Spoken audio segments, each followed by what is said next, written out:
Review buku tentang 48 Laws of Power.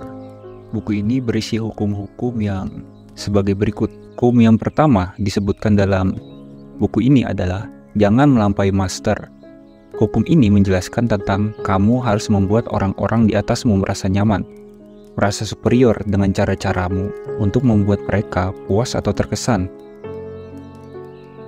Tapi kamu tidak boleh terlalu jauh menunjukkan kemampuan atau kapabilitasmu, karena kalau kamu terlalu jauh pamer, maka itu akan memunculkan perasaan takut dan insecure dari orang-orang yang ada di atasmu. Jadi buatlah orang-orang yang di atasmu itu terlihat lebih hebat dan lebih brilian dari mereka yang seharusnya. Lalu dia tahu si master itu akan memberimu power atau kekuasaan. Hukum yang kedua, jangan terlalu percaya dengan temanmu. Belajarlah cara menggunakan musuhmu. Jadi hati-hatilah sama teman kamu, itu sangat rentan mengkhianatimu. Kenapa? Karena teman itu sangat mudah iri pada kita. Kadang kalau kita terlalu baik dan dia terlalu busuk, dia bisa melewati batas-batas dan kejam kepada kita. Nah, ketika kamu punya musuh, kamu bisa baikin dan kamu tahu cara menggunakannya, maka mantan musuhmu itu bisa jauh lebih setia, jauh lebih loyal daripada temanmu. Karena ketika kamu berhasil mengambil hatinya, dia akan berusaha sekeras mungkin untuk membuktikan padamu bahwa dia adalah teman. Jadi kalau kalian nggak punya musuh, carilah musuh, lalu taklukkan dia. Hukum yang ketiga, sembunyikan niatmu. Jangan terlalu terbuka pada orang-orang, apalagi jika kalian punya maksud tertentu atau agenda pribadi. Kalian harus bisa menyembunyikan niat kalian supaya target-targetmu itu tidak bisa bersiap-siap untuk bertahan dan lebih mudah untuk diserang. Hukum keempat, jangan terlalu banyak omong. Ketika kamu membuat orang terkesan dengan omonganmu alias pamer, semakin banyak kamu ngomong, semakin kamu kelihatan sepele. Orang-orang hebat itu menebar pengaruhnya dengan melakukan intimidasi dan sedikit omong, karena semakin banyak kamu ngomong, semakin besar kemungkinan kamu melakukan blunder yang bodoh. Hukum kelima, reputasi. Reputasi adalah segalanya. Ketika kamu punya reputasi yang kuat, maka kamu bisa mengurangi resiko-resiko hanya dari menunjukkan reputasimu. Karena dengan reputasi yang kuat, kamu bisa mengintimidasi lawan-lawanmu. Tapi ketika reputasimu itu jatuh atau lemah, maka kamu sangat rentan untuk diserang dari segala arah. Jadi bangunlah reputasi yang bisa membuatmu terhindar dari kemungkinan kamu akan diserang. Nah, dari sini bisa kita simpulkan juga bahwa salah satu cara terbaik untuk menyerang dan menghancurkan lawan adalah dengan menjatuhkan reputasinya. Hukum keenam, sering-sering cari muka atau tebar pesona di dunia ini. Di dunia ini memang sudah fakta bahwa good looking itu benefit atau keuntungan yang luar biasa. Nah, jika kamu bisa membuat dirimu good looking, lalu terlihat menarik dan menonjol di depan banyak orang, maka itu bisa sangat penting untuk membangun reputasimu. Karena faktanya, mau sehebat apapun kamu cari muka dan tebar pesona, kalau nggak ada yang lihat, ya nggak ada gunanya. Jadi, jadikan diri kamu pusat perhatian. Entah itu dengan terlihat lebih menarik, lebih stylish, lebih misterius, atau lebih dermawan, dan sebagainya. Hukum ketujuh, buat supaya orang bekerja, tapi kamu dapat hasilnya. Gunakan ilmumu, pikiranmu, dan kebijaksanaanmu pada networkmu, supaya mereka mau bekerja, lalu kamu ambil keuntungannya dari situ. Entah itu materialistik atau non-materialistik, dan mungkin juga kamu bisa ambil reputasi dari situ.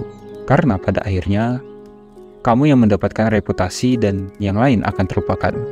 Hukum yang kedelapan, buat orang-orang melindungimu. Kasihlah umpan kalau memang perlu. Ketika kamu berhasil membuat seseorang bergerak, berarti kamu punya kontrol. Dan memang cara terbaik itu dengan membuat lawanmu mendatangimu, menyerangmu duluan. Apalagi kalau kamu bisa bikin dia benar-benar hanya fokus ke kamu, maka lawanmu itu akan meninggalkan semuanya untuk bisa menyerangmu. Hukum yang 9, selalu coba untuk menang dari aksimu, bukan argumenmu. Kemenangan yang kamu dapatkan dari debat itu sifatnya hanya sementara. Tapi saat kamu berhasil memenangkan orang melalui aksimu, maka sifatnya bisa saja permanen atau setidaknya tahan lama. Yang ke-10, hindari orang yang selalu tidak bahagia dan tidak beruntung. Percaya nggak percaya, kita bisa aja mati hanya karena kesialan orang lain. Jadi, hindari orang yang sering sial dan orang yang tidak bahagia. Dan itu selalu tidak stabil. Ketidakstabilan itu susah diprediksi, dan semakin lama kamu kontak dengan orang yang tidak stabil, lama-kelamaan kamu bakal ketularan. Hukum 11. Belajarlah cara untuk membuat orang ketergantungan padamu. Salah satu cara mendapatkan power atau kekuatan adalah dengan memiliki orang-orang yang selalu membutuhkan kamu dan mencarimu. Jadi buatlah agar orang-orang bergantung pada kamu untuk mencari kebahagiaan dan kekayaan. Lalu jangan ajarkan mereka terlalu banyak supaya mereka tidak lepas ketergantunganmu. Hukum ke-12, gunakan sedikit kejujuran dan kebaikan untuk menghindari ancaman dari korbanmu. Suatu kebaikan atau kejujuran yang kamu lakukan itu bisa menutupi banyak kejahatan dan kebohongan yang kamu lakukan, dan ketika dia bisa merasakan kebaikan dan kejujuranmu, maka dia akan menurunkan pertahanannya. Lalu kamu bisa menyerangnya dan memanipulasi mereka. Yang hukum ke-13, ketika kamu butuh bantuan, buat agar mereka tertarik untuk membantumu, bukan karena mereka kasihan padamu. Kalau kamu butuh bantuan seseorang, jangan pernah ungkit-ungkit apa yang sudah kamu lakukan untuk dia, karena dengan begitu, kamu bisa aja disepelekan. Nah, cara yang tepat untuk meminta bantuan adalah dengan membumbui permintaanmu dengan sesuatu yang bisa menguntungkan. Maka dia akan dengan senang hati dan antusias akan membantumu. Hukum yang keempat, berpura-puralah menjadi seorang teman, tapi juga sambil menyelam minum air mengetahui tentang rival atau lawanmu. Itu penting, dan cara terbaik untuk tahu tentang dia adalah dengan menjadi temannya. Ketika kamu menjadi temannya, kamu bisa mencari informasi-informasi yang penting yang bisa kamu gunakan untuk menyerangnya. Hukum yang ke-15, ketika akan menyerang musuhmu, pastikan kamu benar-benar menghancurkannya dari akar-akarnya. Dari pengalaman historis pemimpin-pemimpin zaman dahulu, ketika mereka menemukan lawan yang kuat atau menakutkan, maka mereka terus menghancurkannya dengan total, nggak setengah-setengah, karena jika tidak dihancurkan dengan total, maka akan timbul balas dendam dari lawan kamu. Dan kalau mau direview semua, ini banyak. Ini saya rasa udah cukup.